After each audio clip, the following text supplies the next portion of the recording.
اور آگے اللہ سبحانہ تعالیٰ کہتے ہیں اِنَّ الْمُنَافِقِينَ، بے شک منافق جو ہیں وہ لوگ فی درک الاسفلی، کہ درجے میں ہوں گے سب سے نچلے درجے میں، من النار، آگ کے۔ اللہ اکبر۔ اور دیکھیے درک کون سا درجہ ہوتا ہے کہ دوزخ کا وہ مقام ہے جس سے دوزخ بھی پناہ مانگتی ہے، اتنا برا درجہ ہے۔ دیکھیں باقی دیکھیں جو کافر ہیں، اللہ سبحانہ تعالیٰ کہتے ہیں جو اللہ کو نہیں مانتے یا جو بھی گناہ کرنے والے ادھر ادھر سب لوگوں کا پوری لسٹ اپنے دماغ میں رکھیے، اور پھر دیکھیے کہ وہ لوگوں سے بھی بڑا درجہ کس کو اللہ سبحانہ تعالیٰ کہتے ہیں کہ آخری درجے میں جو درک ہے نا جس سے دوزخ پناہ مانگتی ہے، اس میں منافقین جائیں گے۔ تو پھر ان کی جو بیماری ہے اسے ہم جان کیسے نہ چھڑائیں، ہم کیسے نہ یہ دیکھیں کہ اچھا وہ کیا کرتے ہیں کہ اللہ سبحانہ تعالیٰ نے ان کو منافق کہا ہے، اور ہم مسلمان ہو کے ہم کہیں وہ بیماریاں ہمارے اندر تو نہیں آ گئی ہیں اور ہمیں پتہ نہیں ہے۔ اللہ سبحانہ تعالیٰ کہتے ہیں کہ فی درک الاسفل من النار، کہ سب سے نیچے درجے میں ہوں گے آگ کے، وَلَن تَجِدَ، اور وہ ہرگز نہیں آ پائیں گے، لہم ان کے لیے، نصیرا، کوئی مددگار نہیں پائیں گے۔ اللہ اکبر۔ اور آگے اللہ سبحانہ تعالیٰ کہتے ہیں إِلَّا الَّذِينَ تَابُوا، مگر وہ لوگ جنہوں نے توبہ کر لی۔ دیکھیے یہ توبہ کتنی خوبصورت چیز ہے، یہ اتنا بڑا اللہ سبحانہ تعالیٰ کا انعام ہے کہ میں کہتی ہوں کہ اللہ سبحانہ تعالیٰ کی بے شمار نعمتیں ہیں نا دنیا میں، لیکن جو توبہ جتنا بڑا اللہ کا انعام کسی بھی انسان کے ساتھ ہو سکتا ہے نا، کیونکہ دیکھیے اسی لیے کہتے ہیں کہ کبھی کسی کو برا نہ کہو، اس کا اگر آپ عمل بھی دیکھ رہے ہو فار ایگزامپل، تو اس کو آپ برا نہ کہو، اس لیے ہمیں نہیں پتا کہ اس نے توبہ کر لی، اللہ نے اس کی توبہ قبول کر لی، اس کے گناہ نیکیوں میں بدل دیے، اور اس کو ہم برا کہیں گے تو پھر ہم کتنے بڑے گناہ گار ہو جائیں گے۔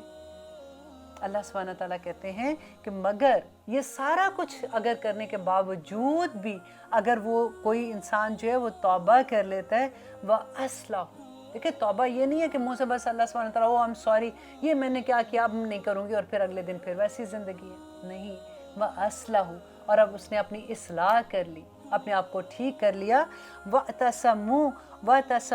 بِاللَّهِ، اور اس نے مضبوطی سے تھام لیا کس کو؟ اللہ سبحانہ تعالیٰ کو۔ اللہ کو کیسے تھامیں گے؟ وَاعْتَصَمُوا بِحَبْلِ اللَّهِ جَمِيعًا وَلَا تَفَرَّقُوا، پڑھا تھا نا ہم نے کہ اللہ سبحانہ تعالیٰ کی رسی کو مضبوطی سے تھام لو۔ دیکھیے اللہ کی رسی کون سی ہے؟ نبی صلی اللہ علیہ وسلم نے بتایا تھا کہ یہ قرآن جو ہے نا یہ اللہ کی رسی ہے، اور اس کا سرا جو دوسرا ہے وہ سیدھا اللہ سبحانہ تعالیٰ کے ہاتھ میں ہے۔ اب دیکھیے کہاں ہم انسان اور کہاں میرا رب، اللہ اکبر، کہ اللہ کی رسی ہم مضبوطی سے تھام لیں، دوسری طرف اللہ سبحانہ تعالیٰ نے پکڑا ہوا ہے، وہ ہمیں کبھی گرنے نہیں دے گا۔ اس قرآن کو اپنی زندگی میں کھولنا پڑے گا سب کو،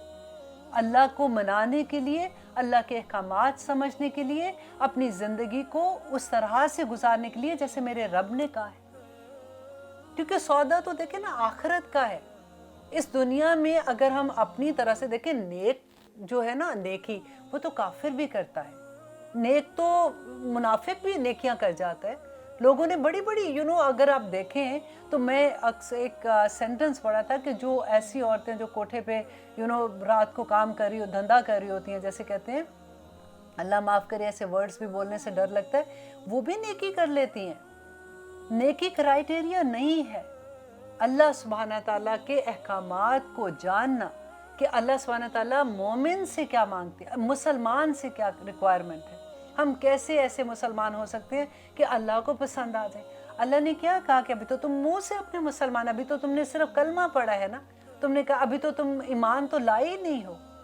ایمان لانے کے لیے ہمیں یہ قرآن پڑھنا پڑے گا،